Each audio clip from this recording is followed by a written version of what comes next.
علی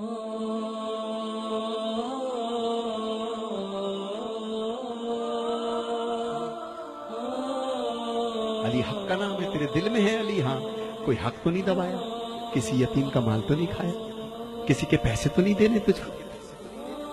تو کہتا ہے جکڑ بندی ہو گئی کاروبار میں، تیرے پاس کچھ بھی ہو کچھ بیچ، اس کا پیسہ پہلا دے دے جو تیرے پاس روز چکر لگا رہا ہے، اس کو آزاد کر، اللہ تجھے آزاد کر دے گا۔ کیو ٹی وی پہ لکھا ہوا تھا جناب، ایک جملہ لکھا ہوا شکیل بخاری صاحب، لکھا تھا ایک صاحب تھے کہ باہر نکلتا ہوں، کبھی کوئی خوف میں رکھتا ہے، کبھی بل خوف میں رکھتے ہیں، کبھی ٹیکس خوف میں رکھتا ہے، کبھی فلاں چیز خوف میں رکھتی ہے، کبھی یہ چیز خوف میں رکھتی ہے، کبھی کاروبار میں بدماش چلے آتے ہیں۔ خدا کی قسم فقیر نے ایک جملہ کہا، کہنے لگا اللہ کہتا ہے جن کا تو وارث ہے اپنے گھر میں ان کو حالت خوف میں نہ رکھ، ورنہ اللہ تجھے باہر حالت خوف میں رکھے گا۔ خدا کی قسم یہ میں معجزہ دے رہا ہوں، گھر میں جانا اپنے جو جسٹ میرڈ ہیں، جن کی بیویاں ہیں، آج مولا علی کی محفل کے صدقے میں جو مولا علی کا پیغام ہے وہ دینا چاہتا ہوں میں۔ تم گھر جانا اور اپنی زوجہ سے صرف ایک لفظ کہنا کہ اگر کبھی تجھے زندگی میں میری کوئی بات بری لگی ہو تو آج بھی فاطمہ الزہرا سلام اللہ علیہ کے صدقے میں مجھے معاف کر دے، اور میں کوشش کروں گا کہ میں غصہ نہ کروں تاکہ باہر والے مجھ پہ غصہ نہ کریں۔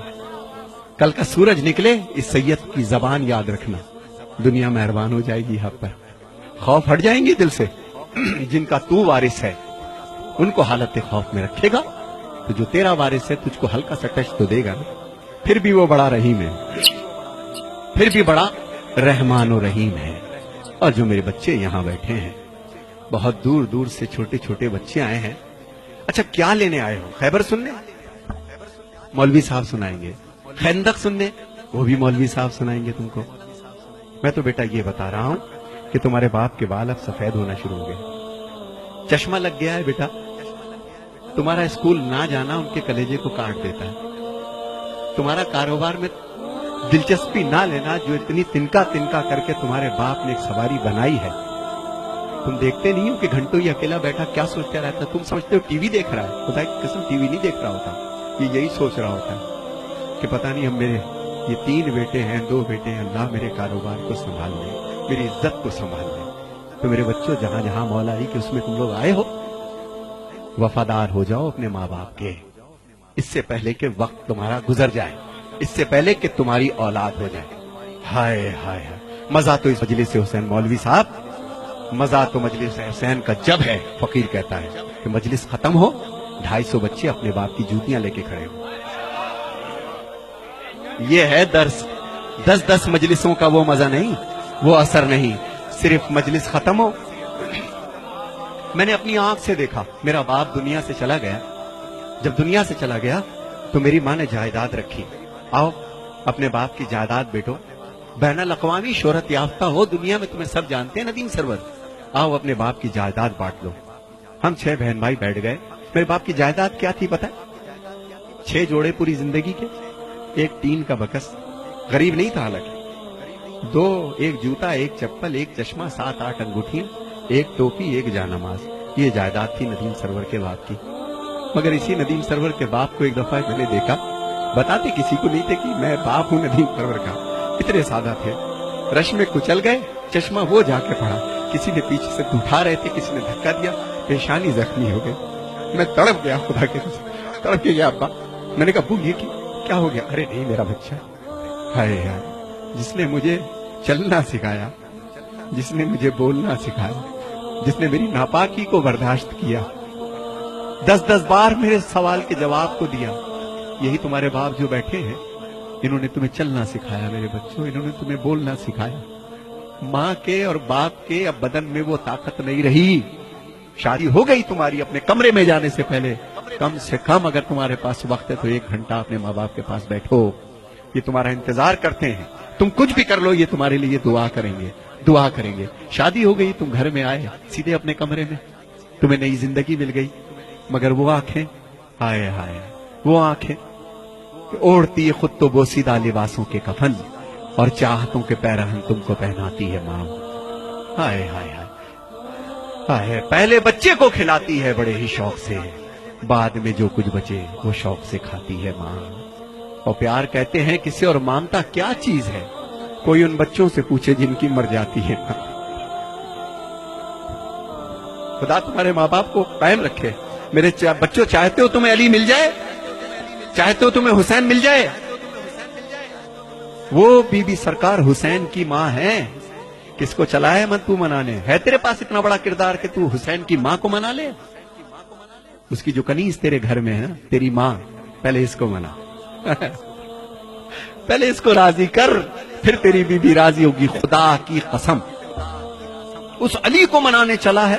ہائے ہائے، یہ غلام جو علی کا، جس نے تجھے چلنا بولنا سکھایا، پہلے اس کو سکھا. تو میرے بچوں، یہ مت سمجھنا تم جتنے یہاں بیٹھے ہو کہ تم چل رہے ہو پھر رہے ہو، تمہارے باپ بے وقوف ہے. نہیں، زندگی گزاری سب جانتے ہیں کہ تمہارے تیز قدم کس چیز کی نشاندہی ہے. تمہارا اٹھنا بیٹھنا کیا سوچ رہے ہو، کیا باتیں کرتے ہو، ان بچوں تمہارے ماں باپ کو سب پتا ہے. لیکن ان کو کبھی کبھی خوف ہو جاتا ہے کہ بچہ بڑا ہو چلا ہے، کہیں بدتمیزی نہ کر جائے. تو میرے بچوں، جنہوں نے تمہیں پال پوس کر کے جوان کیا ہے، آج اپنے باپ کا کاروبار دیکھو. اور وہ بچیاں جو اپنے بھر کے انتظار میں ہیں، میرا بیٹا بیٹیوں جوان ہو رہی ہو، ایک بات ذہن میں یاد رکھنا کہ جو ماں باپ تمہاری زندگی کا فیصلہ کریں، وہ گویا بی بی فاطمہ الزہرا نے فیصلہ کیا تم لوگوں کا. اور میری بہنوں کے لیے ایک پیغام ہے. اے میری بہنوں، جب تک تمہارے سر ڈھکے ہیں اس وقت تک ہمارے سر اٹھے ہیں. میرے حسینیوں، یہی بات ہے کہ نہیں ہے؟ جب تک ہماری بہنوں کے سر ڈھکے ہیں، جب تک تمہارے کردار سلامت ہیں، جب تک تمہارے، بے شک تم کالج جاؤ، یونیورسٹی جاؤ، جو چاہے کام کرو، کردار کے ساتھ لگے کہ علی والی ہو. جب چلو تو لگے کہ کسی علی والے کی بہن ہو، کسی کی بیوی ہو، کسی کی ماں ہو، کسی کی زوجہ ہو. یہی میرا ایک پیغام ہے آج کے مولا علی کا. مولا علی کا غم کیا ہے میں اس کو بھی پیش کروں گا. مگر میرے بچوں، جی اب جو میرے بچے یہاں بیٹھے، 2 شعر میں پڑھوں گا صرف تنہائی پر، کہ میرے بچوں، جتنی تمہاری تنہائی پاک ہوگی، جب تنہا ہوا کرو تو ایک چیز پڑھا کرو، سورہ الحمد کی تلاوت کیا کرو. کیا سورہ؟ میں زیادہ بول رہا ہوں، آپ بور نہ ہوئیے گا، لیکن یہ میری اماں کی باتیں ہیں، یہ میری امی کی باتیں ہیں، جنہوں نے بچپن سے سکھائیں، اور میں اب بچوں تک وہ چیز میں پہنچانا چاہتا ہوں، بچوں تک پہنچنا چاہتا ہوں. تو میرے بچوں، یاد رکھنا، اب جو میں کلام پڑھ رہا ہوں، جس وقت تمہیں کوئی نہیں دیکھ رہا ہوتا، مت سمجھنا کہ تمہارے ماں باپ سمجھتے نہیں تم کو کہ تم اس وقت بھی کیا کر رہے ہو. جب تم تنہا ہو تو اہدنا الصراط المستقیم سورہ الحمد کی تلاوت کیا کرو. اور جو مومن و مومنات یہاں بیٹھے ہیں، جس ذہنی اور جسمانی پریشانی میں ہو، شب جمعہ میں یا کسی بھی رات میں، بعد نماز یا شب میں، وضو کر کے 70 مرتبہ سورہ الحمد پڑھیے بسم اللہ کے ساتھ. معصومین فرماتے ہیں کہ عجب نہیں ہے کہ مردہ زندہ ہو جائے. دوبارہ نہیں بتاؤں گا. اور ایک چیز، اگر کوئی بہت بڑی پریشانی ہے تو 10 تسبیح اللہ الصمد، اللہ الصمد، 3 صلوات پڑھ کے اللہ الصمد، اللہ الصمد، اللہ الصمد. تیسرا سورج نکلے گا اور تمہاری مشکل حل ہو جائے گی انشاءاللہ. ایک شخص تھا جس کو پھانسی کی سزا ہو گئی تھی. اس نے قید خانے سے کسی کو پیغام بھیجا تھا. کسی آیت اللہ نے اس کو پرچے پہ لکھ کر کے دیا کہ تو بے گناہ ہے، اور ہو سکتا ہے کسی زیادتی کی بنا پر یہ پریشانی دیکھ رہا ہو، کسی کو پریشان کیا ہو، کسی کا دل دکھایا ہو تو نے، تو اللہ الصمد کی تسبیح کر روزانہ 10 دفعہ. اور دوران تسبیح اگر تو 4 دفعہ کرے اور بیچ میں سے کٹ ہو جائے کسی وجہ سے، تو باقی 6 بعد میں کر لو.